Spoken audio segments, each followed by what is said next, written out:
پاکستان میں جو الیکشنز ہو رہے ہیں اس پر پوری دنیا کے میڈیا کی نظر ہے اور اس حوالے سے وہ اپنے تبصرے لکھ رہے ہیں۔ آج ہم دیکھیں گے کچھ ٹاپ جریدے، ان کی کچھ ہیڈ لائنز اور کچھ ہیڈ لائنز کے اندر ان کی تھوڑی بہت رپورٹنگ اور انالیسز، اس پر ہم نظر ڈالیں گے کہ وہ کس طرح پاکستان کے الیکشنز کو دیکھ رہے ہیں۔ الجزیرہ کہتا ہے کہ the legitimacy of the February 8 elections has been questioned as Khan is absent from the ballot sheet۔ Imran Khan ballot sheet پر نہیں، اس لیے ان الیکشنز کی جو کریڈیبلٹی ہے، جو لیجیٹیمیسی ہے، وہ کویسچن ہو رہی ہے۔ بلومبرگ امریکہ کا ایک ٹاپ جریدہ ہے، وہ کہتا ہے کہ پاکستان's youth big backers of Khan are delusioned about the electoral system، یعنی پاکستان کی یوتھ کو اس سسٹم پر اعتماد نہیں اور وہ اس حوالے سے ڈس ایلوژن نظر آتے ہیں، یعنی ان کو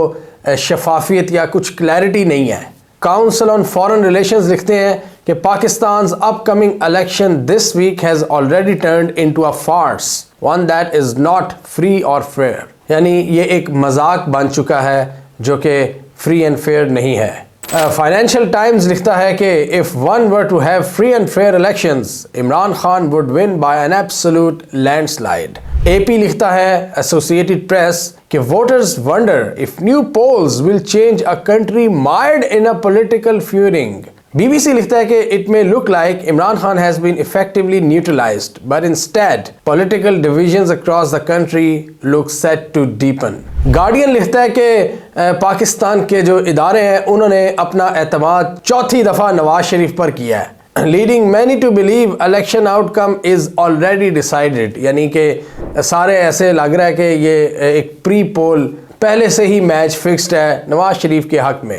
گیلپ سروے کے مطابق 7 in 10 Pakistanis lack confidence in the honesty of their elections، یعنی 70% عوام اس الیکشنز کے حوالے سے آنیسٹی کو نہیں ایکسپیکٹ کر رہے۔ روسی ایک ادارہ ہے، وہ کہتا ہے کہ this election is already hopelessly compromised. New York Times کہتا ہے کہ Pakistani elections are marked by vote rigging, political horse trading and corruption. No matter who wins they inevitably disappoint because they are always focused more on staying in power than serving the people۔ CNN ایک اور جگہ پر لکھتا ہے کہ Pakistan on edge as old dynasties vie for power and populist Imran Khan languishes in prison، یعنی کہ جو پرانی ڈائنیسٹیز ہیں، یہ شریف خاندان ہو گیا، بھٹو خاندان ہو گیا، یہ پاور کے لیے بےتاب ہے، اور دوسری طرف جو پاپولسٹ عمران خان ہے وہ جیل میں سڑ رہا ہے۔ ایک جگہ اور الجزیرہ کہتا ہے کہ guerrilla campaign, how Imran Khan is fighting Pakistan election from jail,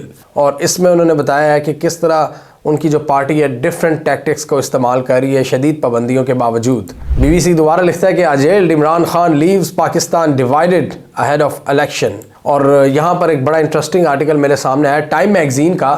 time نے لکھا ہے کہ پاکستان's elections are becoming brazenly rigged, why doesn't the US seem to care؟ اب ٹائم میگزین امریکہ میں ایک بہت معتبر ادارہ ہے، بہت پرانا یہ ادارہ ہے جو بڑے عرصے سے یہ کام کر رہے ہیں۔ یہ خود بتا رہے ہیں کہ کیوں امریکہ اتنا زیادہ انٹرسٹ نہیں لے رہا جو پاکستان میں جو کچھ یہ سارا الیکشن پروسیس ہو رہا ہے، کہ جب بھی عمران خان سے متعلق سوال کیا جاتا ہے اسٹیٹ ڈپارٹمنٹ والوں سے، تو وہ بھی کہتے ہیں کہ ہم نے تو یہ خبر اب سنی ہے، یا یہ پاکستان کا انٹرنل معاملہ ہے، جبکہ یو ایس دوسرے ملکوں کے حوالے سے کافی زیادہ تشویش کا اظہار بھی کرتا ہے، ان پر پابندیاں بھی لگاتا ہے، جیسا کہ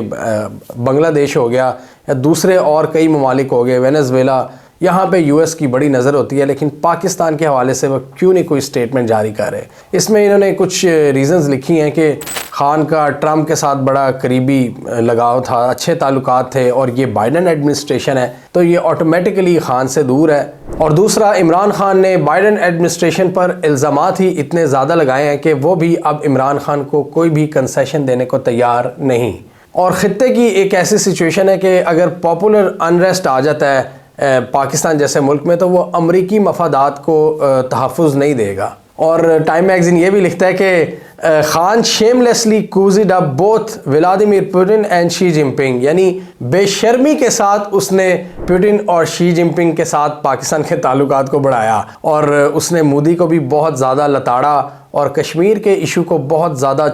اٹھایا، اتنا اٹھایا کہ دونوں ملک جنگ کی حالت میں آ گئے، مطلب جنگ کی کیفیت میں آ گئے، جنگ والا ماحول بن گیا، اور اس کا الزام انہوں نے عمران خان کو دیا ہے۔ اور یہ بھی الزام دیا کہ بھارت کے ساتھ مطلب انہوں نے اچھے تعلقات کیوں نہیں قائم کیے، لیکن وہ یہاں پر یہ آرگیو کرتے ہیں کہ یہ پاکستان کے اسٹرکچرل معاملات ہیں، مطلب پاکستان کے یہ جو انٹرنل معاملات ہیں اس کی وجہ سے ہے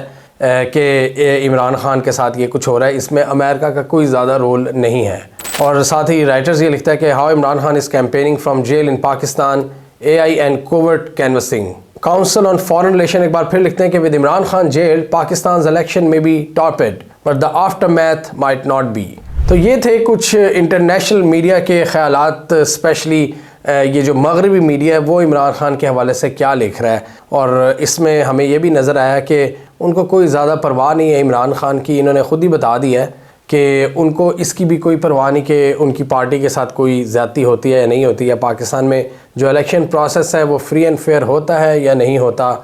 اس میں ایک یہ بھی انہوں نے لکھا ہے کہ ان کے زیادہ تر تعلقات پاکستان کی جو سیکیورٹی اسٹیبلشمنٹ ہے ان کے ساتھ ہوتے ہیں، تو لہٰذا امریکہ ان پر زیادہ فوکس رکھتا ہے، اور وہ جو بھی ہوگا وہ اپنے تعلقات کو لے کر چلیں گے امریکہ کے ساتھ، اور امریکہ پاکستانیوں کے ساتھ اس ڈومین کے ذریعے۔ تو اس لیے ان کو کوئی زیادہ پرواہ نہیں ہے پاکستان کے ڈیموکریٹک پروسیس کی۔ ویسے اوپر سے امریکہ ضرور کہتا ہے کہ ہمیں ڈیموکریسی کی پرواہ ہے اور ہر ملک کو اس حوالے سے کردار ادا کرنا چاہیے، اور ہم پاکستان کو اسسٹ کرتے رہتے ہیں۔ یہ امریکہ کا سمپل رسپانس ہوتا ہے۔ اور یہ بھی بڑا انٹرسٹنگ ہوگا اس چیز کو دیکھنا کہ کس طرح امریکہ بہادر ہماری نئی حکومت کے ساتھ تعلقات کو لے کر چلتا ہے، اور ہماری نئی حکومت جو بنے گی وہ کس طرح مطلب بیلنس کرے گی ریلیشنز کو امریکہ اور چائنا کے بیچ میں۔ اگر تو یہ PMLN کی گورنمنٹ بنتی ہے اور PDM کی اپروچ کی بات کریں تو PDM میں تو بلاول بھی تھے، بلاول بہت زیادہ پرو US تھے، US نے بڑا ان کا آؤ بھگت بھی کیا ہے، اور یہ جو شریف برادران ہیں یہ تھوڑا سا بیلنس رکھنے کی کوشش کرتے ہیں چائنا اور امریکہ کے درمیان۔ اور جو PTI ہے جو عمران خان کی حکومت تھی ان کی اپروچ کی بات کریں تو وہ ذرا پرو ریجن اپروچ کو لے کر چلتے تھے۔ تو یہ بھی بڑا انٹرسٹنگ ہوگا کہ دنیا والے کس طرح ہم سے تعلقات بناتے ہیں اور ہم کس طرح ان سے تعلقات بناتے ہیں، کیونکہ US نے آپ کی جو ملٹری اسٹیبلشمنٹ ہے ان کے ساتھ کسی نہ کسی حد تک ایک تعلق رکھنا ہوتا ہے۔ ڈفرینسز زیادہ پولیٹیکل گورنمنٹ کے ساتھ آتے ہیں US والوں کے۔ اور اس کے علاوہ ہم نے دیکھنا یہ ہے کہ جو ہمارے اسلامی برادر ممالک ہیں، ایران سے بھی تھوڑے دن پہلے پھڈا ہوا ہے اور پھڈا سالو بھی ہو گیا ہے۔ اب باقی یہ جو گلف کنٹریز ہیں UAE، سعودیہ، قطر اور کویت وغیرہ، بحرین، ان سے کس طرح تعلقات کو آگے لے کر چلنا ہے۔ ہمیں کامنٹ سیکشن میں بتائیے آپ کے خیال میں یہ 8 فروری کے الیکشنز کے بعد جو حکومت بنتی ہے یہ کیا ڈیسائیڈ کرے گی؟ یہ زیادہ پاکستان کو US کیمپ کی طرف لے کر جائے گی یا پاکستان کو برکس کی طرف زیادہ لے کر جائے گی؟ کامنٹ کیجئے۔ اس کے علاوہ ہمارا YouTube چینل سبسکرائب کر لو، ساتھ ہی وہ بیل آئیکن بھی دبا لیں تاکہ وہ سٹوریز دنیا بھر سے پاکستان سے جن کی مین اسٹریم میڈیا پر پراپر کوریج نہیں ہوتی ہمارے پلیٹ فارم کے تھرو اب تک ٹائم پر پہنچ جائیں۔